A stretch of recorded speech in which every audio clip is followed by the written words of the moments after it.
día a día, alimentándonos de la palabra del Señor. En la voz de Monseñor Enrique Díaz, fortalezcamos nuestra fe. Seamos testigos de Jesús vivo y resucitado. Aliméntame, sáname, acompáñame. 25 de julio, domingo 18º del tiempo ordinario. Evangelio de San Juan 6, 1 al 15. En aquel tiempo Jesús se fue a la otra orilla del mar de Galilea o lago de Tiberíades. Lo seguía mucha gente porque habían visto los signos que hacía curando a los enfermos. Jesús subió al monte y se sentó allí con sus discípulos. Estaba cerca la Pascua, festividad de los judíos. Viendo Jesús que mucha gente lo seguía, le dijo a Felipe: ¿Cómo compraremos pan para que coman estos? Le hizo esta pregunta para ponerlo a prueba, pues él bien sabía lo que iba a hacer. Felipe le respondió: ni 200 denarios de pan bastarían para que a cada uno le tocara un pedazo de pan. Otro de sus discípulos, Andrés, el hermano de Simón Pedro, le dijo: aquí hay un muchacho que trae 5 panes de cebada y 2 pescados. ¿Pero qué es eso para tanta gente? Jesús le respondió: díganle a la gente que se siente. En aquel lugar había mucha hierba. Todos pues se sentaron ahí, y tan solo los hombres eran unos 5,000. Enseguida tomó los panes y después de dar gracias a Dios, se los fue repartiendo a los que se habían sentado a comer. Igualmente les fue dando de los pescados todo lo que quisieron. Después de que todos se saciaron, dijo a sus discípulos: recojan los pedazos sobrantes para que no se desperdicien. Los recogieron y con los pedazos que sobraron de los 5 panes llenaron 12 canastos. Entonces la gente, al ver el signo que Jesús había hecho, decía: este es en verdad el profeta que habría de venir al mundo. Pero Jesús, sabiendo que iban a llevárselo para proclamarlo rey, se retiró de nuevo a la montaña él solo. Palabra del Señor. El Papa Francisco ha tomado sobre sus hombros la grave responsabilidad de repetirnos incesantemente las palabras de Jesús. ¿Cómo compraremos pan para que coman estos? Y presenta ante un mundo indiferente a los miles de migrantes y desplazados, niños, mujeres, ancianos que se mueren de hambre ante la apatía y despreocupación de los pueblos poderosos. Mientras haya alguien que muera de hambre, no podemos llamarnos cristianos.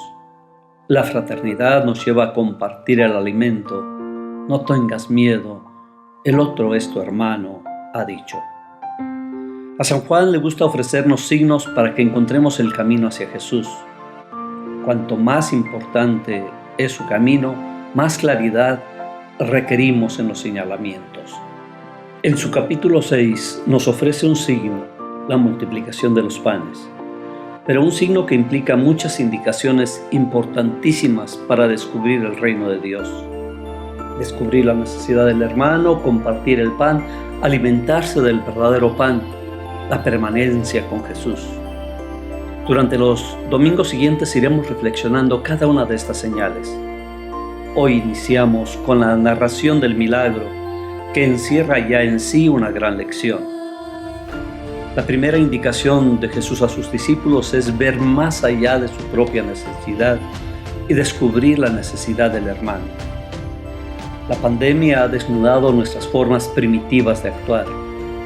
Al igual que en un incendio o en una estampida, cada uno trata de salvarse sin mirar si tumba, pisa o estorba a los demás. Se nos ha metido en la cabeza que no podemos perder los privilegios, comodidades y seguridades que ya habíamos logrado, aunque más de una tercera parte de la humanidad siga padeciendo hambre extrema. Luchamos por no disminuir nuestro nivel de vida, aunque para eso tengamos que terminar con la poca vida que les queda a los demás. Es incomprensible que en nuestra patria un 90% de la población tenga menos recursos, pero que unos cuantos acaparen y tengan muchos más en plena crisis. El hambre no es cuestión de falta de alimentos, es falta de amor. Podríamos dar datos y cifras escalofriantes de muerte, desnutrición y pobreza de millones de personas y quedarnos tranquilamente indiferentes o quizás ocultarnos para que no nos causen inquietud. Pero la primera señal que Cristo nos pide en su seguimiento es descubrir al hermano. Cuando percibimos la gravedad del problema, igual que Felipe o que Andrés, nos encogemos de hombros, nos sentimos impotentes y resolvemos no hacer nada. ¿Qué significa mi acción? ¿Como una gota en el océano o como un granito de arena en el desierto? Nada. Parece ser esa nuestra justificación. Pero la inmensidad del océano está compuesta por millones de pequeñas gotas y la grandeza del desierto se forma de un sinfín de imperceptibles arenas. No soy más que un granito de arena, pero soy capaz de pensar, de amar y de compartir. Tengo responsabilidad en mi comunidad y en el mundo entero. De pequeños granos de arena se han hecho las grandes construcciones. Andrés mira el problema solo por el lado económico y la gravedad del problema está más en el corazón. El problema del hambre y la desnutrición empeora cuando se le aborda como un problema meramente técnico y económico. Solo se alcanzará alguna solución si logramos ante todo transformar las estructuras sociales de tal manera que la mayoría participe directamente en la construcción de un sistema fraternal, de una comunidad donde todos podamos vivir como hijos de Dios, nos dice el Papa en Fratelli Tutti.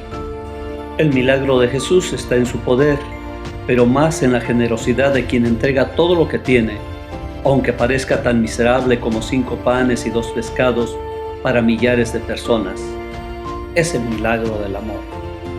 La indicación de Jesús pidiendo que todos se sienten nos lleva a pensar en una mesa común donde todos son comensales del banquete, donde Cristo va a servir.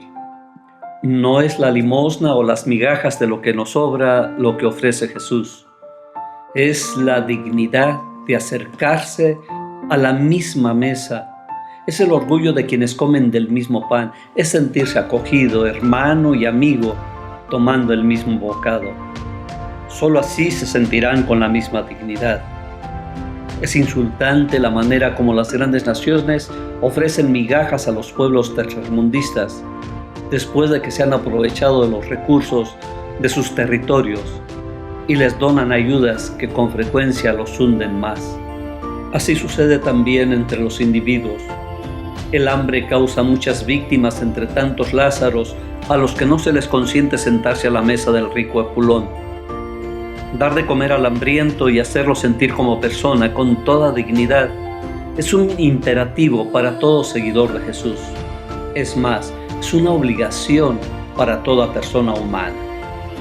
En la era de la globalización, eliminar el hambre del mundo se ha convertido en una meta que se ha de lograr para salvaguardar la paz y la estabilidad del planeta. San Pablo en su carta a los Efesios nos da la verdadera razón para buscar tener una mesa común. No hay más que un solo cuerpo y un solo espíritu, un solo Señor, un solo Dios y Padre de todos. La razón última para compartir y poner lo mucho o lo poco que tenemos en esta gran lucha es esta: tenemos un Padre común. Escuchemos las palabras de Jesús, que nos descubren el hambre y necesidad de los hermanos y nos alientan para poner nuestro mejor esfuerzo, aunque sean pobres y mínimas nuestras aportaciones. Si queremos vivir plenamente la Eucaristía, necesitamos dividir este pan verdadero con el hermano que sufre. Padre Santo y Todopoderoso, protector de los que en ti confían, ten misericordia de nosotros y enséñanos a usar con sabiduría de los bienes de la tierra, a fin de que podamos compartir el banquete de la vida con todos los hermanos. Amén. El Señor te bendiga en nombre del Padre, y del Hijo, y del Espíritu Santo.